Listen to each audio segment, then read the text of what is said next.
উত্তরপ্রদেশের বিজেপি সরকার জবাব দাও। মণিপুরের সংখ্যালঘুদের উপরে অত্যাচার হচ্ছে কেন? মণিপুর সরকার জবাব দাও। বাংলাদেশের সংখ্যালঘুদের উপরে অত্যাচার হচ্ছে কেন? বাংলাদেশ সরকার জবাব দাও। তিনি ভালো থাকুন, সুস্থ থাকুন। তিনি আজকের এই কঠিন পরিস্থিতির মধ্যে, মধ্যমগ্রামও বাদ নেই, পালিতপাড়াও বাদ নেই, একটি ধর্মীয় উন্মাদনা শুরু হয়েছে নতুন করে। বাংলাদেশের ঘটনাকে কেন্দ্র করে তৃণমূল এবং বিজেপি যে হিন্দু মুসলমানের ভাগাভাগি শুরু করেছে, কে কত বড় হিন্দু হতে পারে, কে কত বড় সংখ্যালঘু দরদি হতে পারে, যে মৌলবাদী চিন্তা ভাবনা নিয়ে মানুষকে বিভ্রান্ত করার চেষ্টা করছে, মানুষের মধ্যে ভেদাভেদ তৈরি করার চেষ্টা করছে। আর ইন্ডিয়ান সেকুলার ফ্রন্ট আমরা ঠিক তার বিপরীত মেরু থেকে দাঁড়িয়ে রক্তদানের মধ্য দিয়ে আমরা সেই ভেদাভেদকে দূর করতে চাইছি। এটাই ইন্ডিয়ান সেকুলার ফ্রন্ট, এটাই আমাদের পথ চলার বিষয়। আজকে আমার যারা মঞ্চে চাচারা আছেন বা যারা আমাদের শুনছেন, তৃণমূল নেতা থাকুন আর বিজেপির নেতারা আছেন, তারা শুনে যান। ইন্ডিয়ান সেকুলার ফ্রন্ট আমরা এই কথাটাই বলতে চাইছি যে আমার বিয়ে বাড়িতে, হিন্দু ভাইদের বিয়ে বাড়িতে, হিন্দু পরিবারের বিয়ে বাড়িতে বিসমিল্লাহ খানের সানাই বাজে, আর কাজী নজরুল ইসলামের শ্যামা সঙ্গীত মন্দিরে বাজে পুজোর সময়। এটা হচ্ছে আমাদের ভারতবর্ষ, এটা আমার পশ্চিমবঙ্গ। বিজেপি চেষ্টা করেছিল আপকি বার 400 পার রাম মন্দির নির্মাণ করার মধ্য দিয়ে ভারতবর্ষের মানুষ, গণতন্ত্র প্রিয় মানুষ, ধর্মনিরপেক্ষ মানুষ আপকি বার 400 পার নরেন্দ্র মোদী অমিত শাহের গালে থাপ্পড় মেরে বুঝিয়ে দিয়েছে এটা ভারতবর্ষ, এটা ধর্মনিরপেক্ষ। আর ইন্ডিয়ান সেকুলার ফ্রন্ট আমরা বলতে চাইছি, নানা ভাষা, নানা মত, নানা পরিধান, বিবিধের মাঝে দেখো মিলন মহান। এটা ইন্ডিয়ান সেকুলার ফ্রন্ট। আর মমতা বন্দ্যোপাধ্যায় বিজেপির জুতোতে পা গলানোর চেষ্টা করছে। তিনি পশ্চিমবঙ্গকে, যে পশ্চিমবঙ্গ সাম্প্রদায়িক সম্প্রীতি, যে সম্প্রীতির মধ্য দিয়ে আজও আমরা পথ চলছি, মমতা বন্দ্যোপাধ্যায় সেইটাকে বিভ্রান্ত করার চেষ্টা করছে আরএসএস এবং বিজেপির মদতে। আপনারা জানেন আর কিছুদিনের মধ্যেই দীঘাতে সরকারি কোষাগারের টাকা খরচ করে, আপনার আমার কোষাগারের টাকা খরচ করে ওখানে জগন্নাথ মন্দির তৈরি হচ্ছে, একটা ধর্মীয় উন্মাদনা তৈরি হচ্ছে। এটা একটা রাষ্ট্রের কাজ? এটা একটা রাজ্য সরকারের কাজ? মন্দির গরিব খেটে খাওয়া শ্রমজীবী মানুষের তাদের অর্থের, তাদের ট্যাক্সের টাকায় মন্দির মসজিদ নির্মাণ করবে, আর আমার পশ্চিম বাংলার বেকার যুবকরা তারা থালা হাতে বাটি হাতে মন্দির মসজিদের সামনে গিয়ে ভিক্ষে করবে?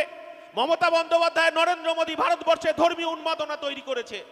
আমরা বলছি এই বাংলা সম্প্রীতির বাংলা, এই বাংলায় আমার ইন্ডিয়ান সেকুলার ফ্রন্ট বলছে, আমার দলের চেয়ারম্যান বলছে যে আমার এই পশ্চিম বাংলা, আমার এই ভারতবর্ষে আমার মুসলমান ভাইরা মাথায় টুপি পরে মসজিদে গিয়ে নিরাপদে নামাজ পড়বে, আমার হিন্দু ভাইরা, হিন্দু বোনেরা, হিন্দু মায়েরা তারা মন্দিরে গিয়ে ঘন্টা বাজিয়ে নিরাপদে পুজো করবে, আর আমার আদিবাসী দলিত ভাইরা যারা আছেন তারা জল জমি জঙ্গলের অধিকারের কথা বলবে, তারা টুসু পুজো করবেন, করণ পুজো করবে।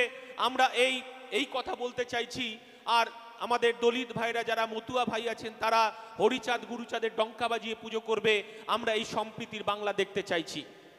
কিন্তু তৃণমূল কংগ্রেস আর বিজেপি এই ধর্মীয় উন্মাদনা তৈরি করে মানুষের রুটি রুজি, 100 দিনের কাজের অধিকার, আবাস যোজনা, যে বাংলার আবাস যোজনা মমতা বন্দ্যোপাধ্যায় দিচ্ছে, তৃণমূলের ক্যাডার বাহিনীর হাতে তুলে দিচ্ছে, এই বিষয়টাকে মানুষকে ভুলিয়ে দিতে চাইছে হিন্দু মুসলমান করে। আর আমরা ইন্ডিয়ান সেকুলার ফ্রন্ট রক্তদানের মধ্য দিয়ে এই বিভাজনকে রুখতে চাইছি। কারণ একজন ভাই তিনি বিজেপি করতে পারেন, তৃণমূল করতে পারেন, তার একটা স্বাধীনতা আছে যে তার মতো রাজনীতি করবে। কিন্তু দ্রব্যমূল্য বৃদ্ধি যে হারে বাড়ছে, কোনো সরকারের হুঁশ নেই। যারা তৃণমূল করছেন, যারা জয় বাংলা বলে এই হারোয়ার উপনির্বাচনকে কেন্দ্র করে একটা উন্মাদনা তৈরি করার চেষ্টা করলেন, ভোট লুট করে জিতলো এই হারোয়া পাশের বিধানসভা। আমরা জানি যারা জয় বাংলা বলছেন, একবার পেট্রোল পাম্পে গিয়ে গ্যাসের গোডাউনে আপনার মা আমার বোনেরা যে গ্যাসের রান্না করে, একবার জয় বাংলা গিয়ে বলুন গ্যাসের দাম 1200 টাকা থেকে 460 টাকা হবে না, আলুর দাম 40 টাকা থেকে কমে 10 টাকা হবে না। আর যিনি জয় শ্রীরাম বলছেন তিনি ওই পেট্রোল পাম্পে গিয়ে পেট্রোলের দাম 110 টাকা থেকে কমে 50 টাকা হবে না, গ্যাসের দাম 460 টাকা হবে না। আমরা বলতে চাইছি মানুষের গণতান্ত্রিক অধিকারকে ফেরত দিতে হবে, মানুষের রুটি রুজির অধিকারকে ফেরত দিতে হবে। আমার তিলোত্তমা, তাকে খুন করা হলো আরজি করে। তিলোত্তমার মাও লক্ষ্মীর ভান্ডার পেত, মাসে মাসে 1000 টাকা তার অ্যাকাউন্টে ঢুকতো। মমতা বন্দ্যোপাধ্যায় 1000 টাকা ভাতা দিয়ে তিলোত্তমার মায়ের অ্যাকাউন্টে প্রত্যেক মাসে মাসে 1000 টাকা করে ঢুকতো। আর সরকারি জায়গায় তিলোত্তমাকে রেপ করা হলো, তাকে খুন করা হলো। আর মমতা বন্দ্যোপাধ্যায়ের পুলিশ তথ্য লোপাট করার জন্য, সন্দীপ ঘোষকে আড়াল করার জন্য, অভিজিৎ বাবুকে আড়াল করার জন্য তার যা যা করণীয় কাজ তিনি করলেন। আর আমার দলের চেয়ারম্যান রাস্তায় নেমে বলছে নির্যাতিতার বিচার চাই, আর যারা অভিযুক্ত তাদের ফাঁসি চাই। আমরা কিছুদিন আগে, আপনারা জানেন, স্টুডেন্ট ফ্রন্টকে গ্রেপ্তার করা হলো, সন্দীপ ঘোষকে রাজ্যের পুলিশ নিরাপত্তা দিতে পারলো না।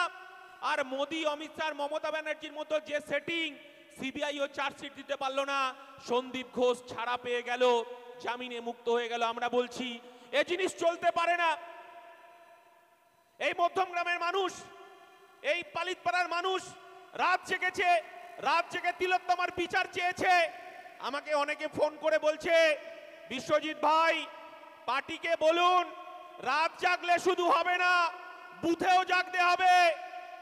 আমরা বললাম, এরকম যারা আমাদেরকে পরামর্শ দিচ্ছে, তৃণমূল বুথ দখল করছে আর আপনি বুথ পাহারা দেওয়ার কথা বলছেন। 2026 সালে আমরা প্রস্তুত হচ্ছি এই রক্তদানের মধ্য দিয়ে হিন্দু মুসলমানের যে সম্প্রীতি, এই সম্প্রীতিকে রক্ষা করার জন্য। পালিতপাড়া যারা আমাদের বন্ধুরা আছেন, সহযোদ্ধারা আছেন, ভেঙে পড়ার কোনো জায়গা নেই। তৃণমূল লুটের ভোটে জিতে আছে, লুটের ভোট। গরিব মানুষের অধিকার কেড়ে নিয়েছে, 100 দিনের কাজের অধিকার চুরি করে নিয়েছে, প্রধানমন্ত্রী আবাস যোজনা লুট করেছে। আর কে কোন পার্টি করে তার ভিত্তিতে আবাস যোজনার তালিকা তৈরি হচ্ছে, বিধবা ভাতা, বার্ধক্য ভাতার তালিকা তৈরি হচ্ছে।